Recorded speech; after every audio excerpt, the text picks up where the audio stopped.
El familiar. La noticia sacudió la casa de los Rodríguez.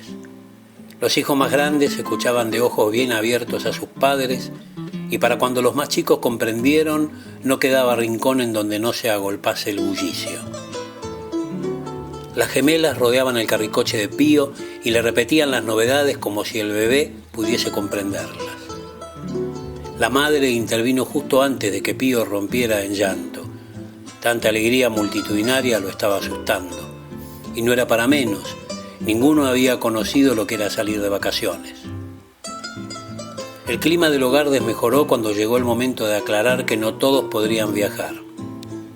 Constituían la típica familia obrera de los ingenios tucumanos, en las que era habitual tener una decena de hijos. ¿Cómo podrían trasladarse todos a las sierras cordobesas? José, el padre, trabajaba de capataz y el resto de la familia, salvo los más pequeños, cumplía labores en el mismo establecimiento.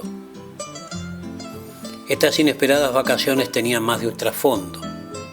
Uno de ellos, el patrón y su familia habían regresado en los días previos de un viaje por Europa y les estaban dando vacaciones no pagadas para reponer parte de lo gastado. Esta era la triste realidad bajo cuerda. El matrimonio también tenía otra razón, de sensaciones contradictorias que no divulgaría, por lo que decidió usar ese eufemismo terrateniente hacia el resto de la familia. Frente a ellos dos, la numerosa juventud del hogar no podía sino festejar el estreno de algo tan desconocido como deseado. La madre, María, cumplió el doble papel de mensajera y solicitante. Llegó con la noticia de boca de la señora del patrón y visitó en 3 oportunidades a su hermano, el tío favorecido de la capital, en busca de auspicios. Ninguno de los papeles tuvo buen sabor. Junto a su esposo, terminaron echando mano a los ahorros de muchos años. Separaron lo que podrían usar para el viaje y lo que dejarían a sus vecinos de labor para que cuidasen de las gemelas. La estrategia implicaba que los 3 hijos mayores, Gabriel, Rafael y María Belén, también deberían quedarse a completar las tareas del cuidado de los pequeños junto al matrimonio López. En el primer momento del plan, esperaban contar con un préstamo de dinero. Luego apuntaron a conseguir traslado en auto y finalmente buscaron un lugar en donde parar sin coste. El tío acababa de gastar buena parte de sus fondos en la compra de un flamante de Carlos Sport, auto de lujo que no podría trasladar a más de 4 personas, incluyendo al conductor. La furgoneta 12B había pasado a formar parte del pasado del tío. Mi hermano pegó el salto, dijo María al regresar a la casa desde San Miguel. Siguieron días de averiguaciones. Los costos del tren y el micro determinaron que habrían de viajar sobre vías. Completadas las cuentas, supieron que llegarían con lo justo para pasar una semana en las sierras cordobesas junto a 5 de sus hijos. Lamentaron mucho que la restante mitad de ellos no pudiera disfrutar del evento familiar tan importante y feliz. La felicidad había llegado a la familia hasta la fecha solo con el arribo de cada hijo y sus bautismos. Desde Gabriel en 1930, el primero, año que había cruzado al joven matrimonio con la más grande pena y la más grande alegría, la grave enfermedad de alguien muy cercano y querido y el nacimiento de Gabriel. La chata de un obrero vecino los trasladó hasta la capital y en la estación tucumana abordaron la formación del Belgrano con rumbo a Capilla del Monte. En lo que aguardaron sobre el andén con Gabriela Upa y apartados unos metros de sus otros 4 hijos, el matrimonio habló sobre el contenido de las últimas cartas del amigo enfermo que en breve José visitaría. No era esperable encontrarlo con alguna mejoría. La gravedad del mal que lo aquejaba hacía años no iba a remitir. Aún así ella guardó una pata de conejo en un bolsillo del pantalón de José. 10 horas después, los 6 ataviados y Pío a Upa recorrían un camino de tierra que los llevaría hasta una cuidada vivienda. Al menos habían logrado este préstamo de parte del tío rico, como pasaron a llamarle. El primer día fue de algarabía. El paisaje los fascinó. La casa edificada sobre ladera los obsequiaba con un paisaje subyugante. Las Tres Marías, apodo que les pusiera Gabriel, el hijo mayor, se perdían de vista y volvían a aparecer entre manojos de bosque. Los chañares, algarrobos y quebrachos eran gigantes a sus ojos llaneros, enrejados de caña y galpones. Bien temprano en la mañana del segundo día, María preparó con amorosa entrega un ramo de flores silvestres atado con un lazo celeste que trajera consigo desde el hogar familiar. A media mañana, José se ausentó llevando consigo el ramo más un paquetito. Iba a visitar al viejo amigo al que extrañaba día a día desde aquella mudanza a las sierras 20 años atrás.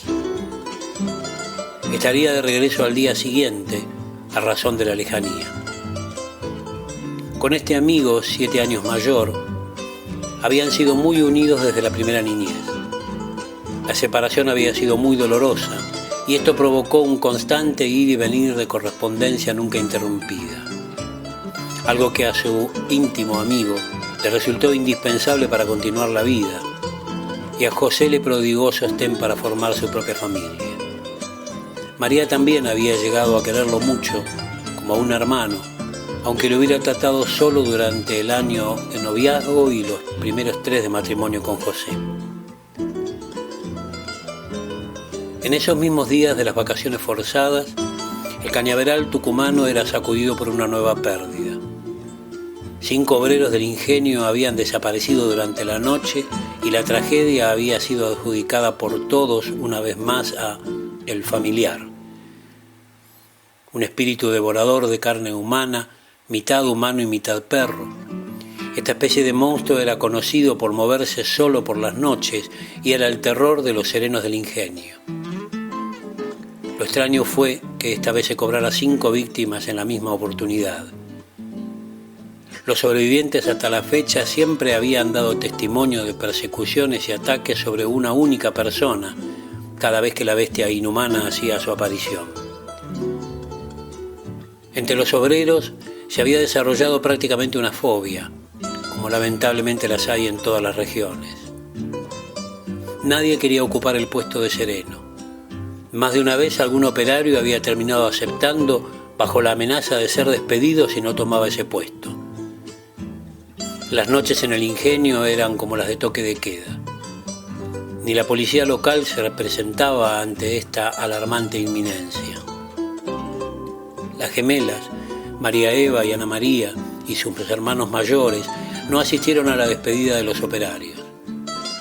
El matrimonio López se los impidió. El terror los dominaba.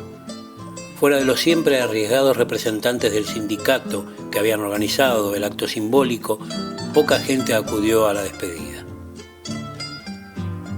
Los Rodríguez no escapaban a estos fuertes temores, que desde ciertos sectores de ciudades como Buenos Aires eran interpretados como creencias populares afirmadas en mitos y leyendas. La comunidad científica y los rigurosos historiadores llevaban probadas las tergiversaciones de los sucesos originales, totalmente humanos y explicables, y muchas veces fútiles. Pero todo este arsenal servía de poco, según se adentraba en las tierras menos pobladas del resto de las provincias. Incluso en los barrios periféricos de la propia capital del país resultaban inútiles, a punto tal que se veía venir una penetración en las clases acomodadas. El temor frente a las desgracias, como el agua que siempre encuentra resquicio. Y los padres de José no solo creían en aquella criatura del teriomorfismo, sino en una gran cantidad de señales demoníacas de apariencia nada espantosa. Creían en todo el abanico de las supersticiones. La rotura del único espejo de la casa por una torpeza había marcado duramente a la familia. Según ellos, la mala suerte había hecho su labor y con el sello trágico de una brutal enfermedad. Otro tanto sucedía con la familia de su esposa. Hacían propia toda creencia. No podía esperarse otra cosa de la familia que formarían sus hijos. Una clara prueba puede hallarse en la elección de los nombres de los niños, religiosos cuando no bíblicos, y varios puntualmente procedentes de los arcángeles arcabuceros. Las hijas, María Belén, María de los Ángeles, María Isabel, María Eva, Ana María. Los hijos, Gabriel, Rafael, Uriel, Osiel, Pío. Este amigo residía a una importante distancia, pero con claras vistas al cerro Uritorco. Y José ya podía ver por la ventanilla del micro el extenso tejado de la edificación. Por el camino sinuoso que recorría el cerco del Valle de Punilla, las constantes curvas en uno y otro sentido impedían calcular el tiempo restante para llegar y encontrarse en un hermanante abrazo. Viajaba impaciente, casi no reparaba en el hermoso paisaje, ora valles, ora laderas.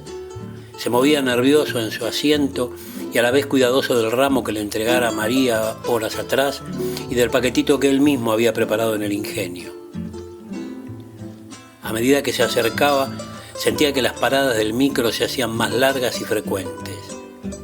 Los minutos llegaban a ser interminables, hasta que el micro retomó el viaje ya vacío cuando José descendió junto a 8 pasajeros más. El silencio viajaba en el aire puro y anidaba en el pecho del visitante, que podía oír cada paso como si caminase sobre una lámina de papel de seda. Ese coro de pasos oyó entonces José, mientras los restantes 8 se dirigían a la puerta principal. Se encolumnó tras de ellos y unos metros antes de la puerta de doble hoja se detuvo. Tanteó la presencia de la pata de conejo en un bolsillo y rebuscó por debajo de la ropa a la altura del cuello. De ahí extrajo un colgante con forma de cruz que reflejaba con toda nitidez lo que hubiera delante. Así se vio reflejado mientras lo besaba, y apuró el paso para ingresar antes de que cerraran la puerta. Adentro lo esperaba ese hombre cuyo cuerpo también tenía un colgante gemelo. La madre de José los había confeccionado con espejo y les había hecho prometer que nunca se lo quitarían.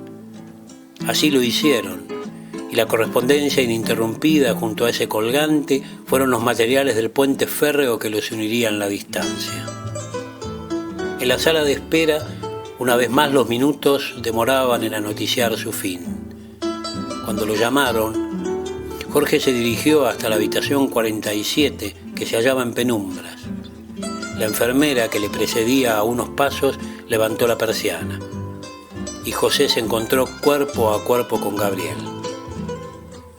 Se le llenaron los ojos de lágrimas que cayeron como minúsculos espejos sobre la mascarilla. Muchas rodaron hasta precipitarse sobre la cara de su tan querido. Quería acariciarle la cabeza, besarlo en la frente, pero se lo impidieron. No, por favor, aunque ya no pueda toser, no está probado que no pueda infectarlo, le dijo la enfermera. ¿Cuándo pasó?, preguntó José. Hace 1 hora, le respondió la enfermera. Lamento tanto que no llegara usted antes. De la administración iban a despacharle hoy mismo un telegrama para noticiarlo. Sabíamos de su permanente correspondencia con el paciente. Dicho esto, la enfermera se alejó. Los dejó a solas con la despedida. La mesita junto a la cama estaba vacía. Habían limpiado todo. José depositó allí el ramo y el paquetito con inflorescencias de caña de azúcar. Espigas que había venido reuniendo durante años, esperando el día de un reencuentro con Gabriel, su hermano negado de la familia, enterrado bajo infranqueables capas de silencio, como la bolsita con trozos de espejos que su madre pusiera bajo tierra antes de confeccionarles los colgantes. La tuberculosis de su hermano había sido adjudicada a la mala suerte y según la familia, Gabriel corrió entonces la suerte de tantos infectados de la época. Pasó a vivir internado en este valle y rodeado de aire puro, descanso y dietas, alejado de todos por el temor de la ignorancia y sus adjudicaciones diabólicas. Vivió privado de salir de las instalaciones de la clínica también por la tisicofobia de toda una provincia. Había pasado de ser un inmigrante peligroso de la enfermedad blanca y José llegó para encontrarse con un muerto, como un soldado en la guerra contra el esputo, solo y tuberculoso. De ahora en más solo podrían reunirse en el nombre del primer hijo de José. Con su esposa habían creído que darle el mismo nombre al bebé obraría contra la fatalidad. Llevar el mismo nombre del caído en desgracia había sido su forma de redoblar la apuesta por una pronta mejoría.